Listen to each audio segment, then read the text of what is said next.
Welcome to the Harley Carnes podcast. Hi again. Welcome back to the blog and the podcast. I'm Harley Carnes. Last time, we talked about the first line, that all-important hook that grabs your reader or your listener and invites them into where you are or where you want to take them. It is one of the keys to good writing. Heck, I won a bunch of awards over the years, and in my humble opinion, it wasn't the voice that did it, though I hope the vocal cords played a part. It is writing that is the blood and bones of whatever we do, and I'm obviously not just talking about broadcasting. You need to write well if you're scribbling something to your boss, for sure your prospective boss, or your lover and future mate who's going to think he or she is the boss sometimes. If you can't put words together, you might as well go home. Hey, this is for you. I've done this. I've written stories for decades, thousands of them, and some novels and magazine articles, and I am constantly learning. And one of the things I've learned is this. When you are connected to the story as the reader or the listener, someone else is writing or telling it, you are in their grip, if you will, the grip of the writer. You are thinking right along with that person. And your own critiquing skills are on hold for the moment. Now, you might call BS on it afterward, but while you're connected, you're not calling anything. You are absorbing.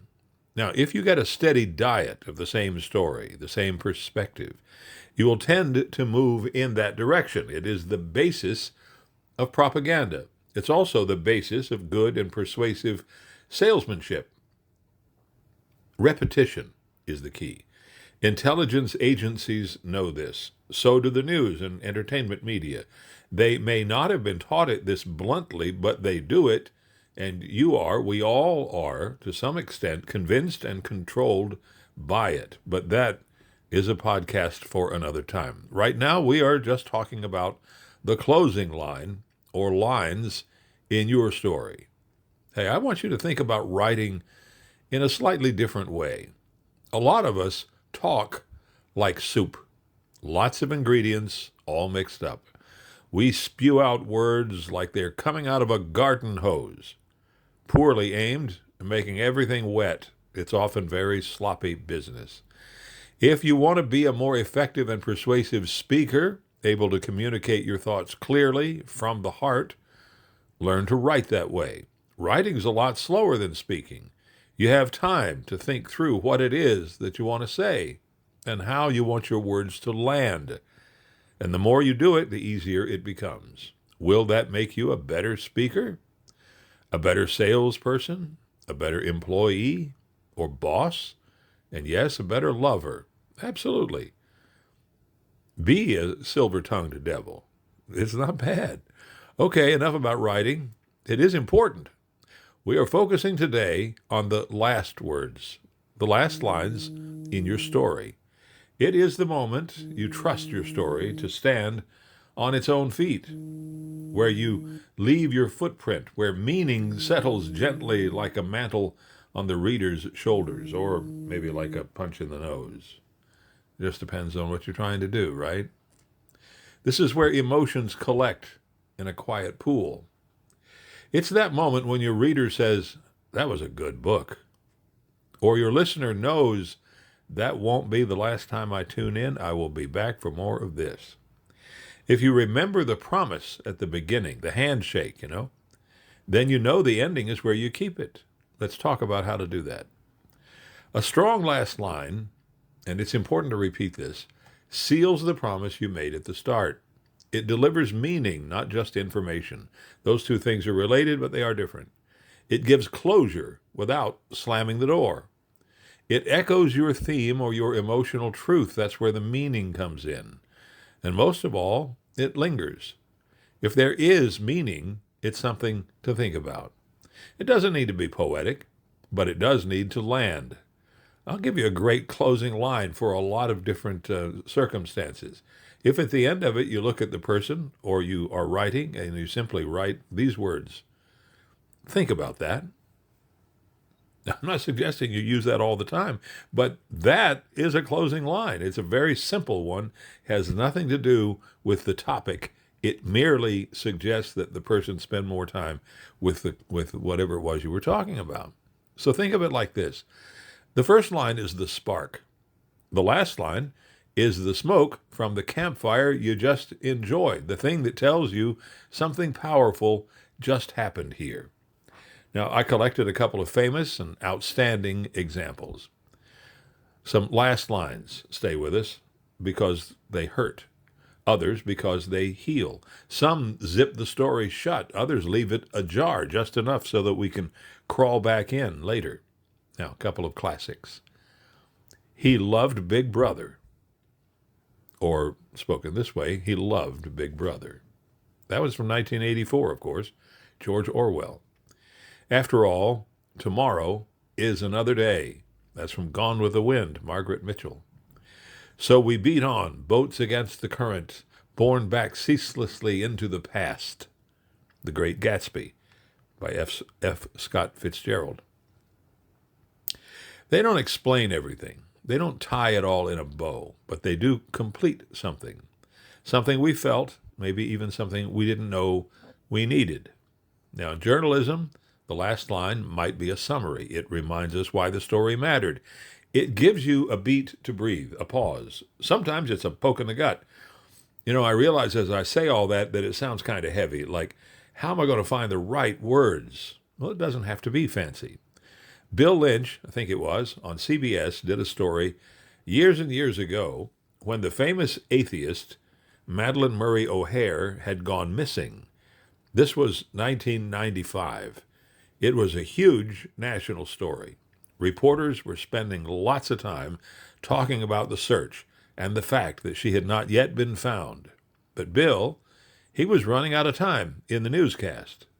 In radio, there's a clock, and its ticks are absolute. You don't get to go long because you have more to say. So time's running out to the break, but Bill really wants to get the O'Hair story in. So he says, "Where is Madalyn Murray O'Hair? Only God knows." This is CBS News. Geez, I, like about a million other folks, was in stitches. In 2 short sentences, Bill Lynch told us she's still missing, we don't know where she is, and she might be dead. Turned out later she was dead, murdered by people she worked with at the American Atheist Movement because she was a thief. She'd stolen money. The bodies were found in 2001, hers and 2 other people. There were not a lot of tears shed. She had been named the most hated woman in America by Life magazine in 1964. Anyway, Bill's treatment of that story, with bare seconds to tell it, will forever be, in my mind, one of the best stories I ever heard. Simple, but brilliant stuff. And the fact that he had a voice that sounded like it echoed from heaven helped the story land. Now, switching gears again. Because when we write stories, novels, how-to books, or the news, we have the time to think about how to say things. In conversation, we don't tend to think about closing lines, but we're still telling stories. We're not looking for the punchline or brevity, most of us. We just talk till we run out of gas. That's one of the reasons so many of our discussions end without satisfaction. We wind up talking and arguing and discussing and arguing about the same tired crap time and time again, day after day after day. You know what I'm talking about. We don't know or don't think how to end the conversation like a good story, bringing both sides to a common place where agreement exists. There is a lot to the science of verbal communications. Even those of us who have read about it, written about it, interviewed experts about it, and think we know how to do it. Even we lose ourselves because emotions become the director of the dialogue, and we get lost there. It's the tone, it's the timing, and the rhythm. You hear?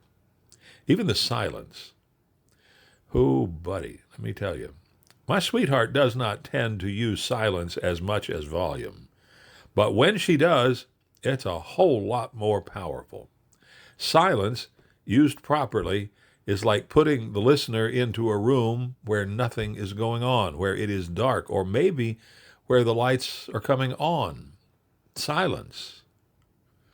I mean, wow, it is powerful stuff.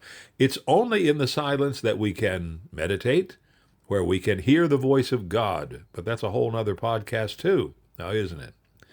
In everyday writing, letters, blog posts, emails, a good last line helps your point resonate. Not just land, but stay.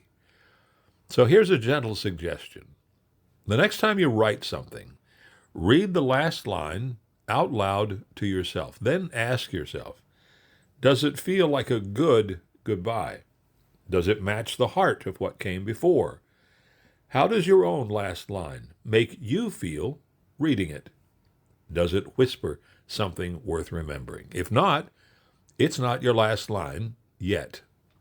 So first lines open the door, but last lines, they walk the guest right to the threshold. They leave them with a nod, a smile, and a chuckle, a ripple of anger, a call to action, maybe a tear. That's what makes them count. It's part of what makes the story count. So thank you for spending time with me. I really do appreciate these opportunities to be together. I'm Harley Carnes. See you next time. Thank you for tuning in. If you enjoyed the show, please do us both a favor. Follow this podcast on Spotify so you never miss an episode. And while you're here, please leave a rating or a comment. It really does help new listeners find the show. By the way, if you want more stories, insights, or to check out my latest novels, just head over to harleycarnes.com. That's www.harleycarnes.com. Thanks again for listening. Until next time, fly safe, be happy.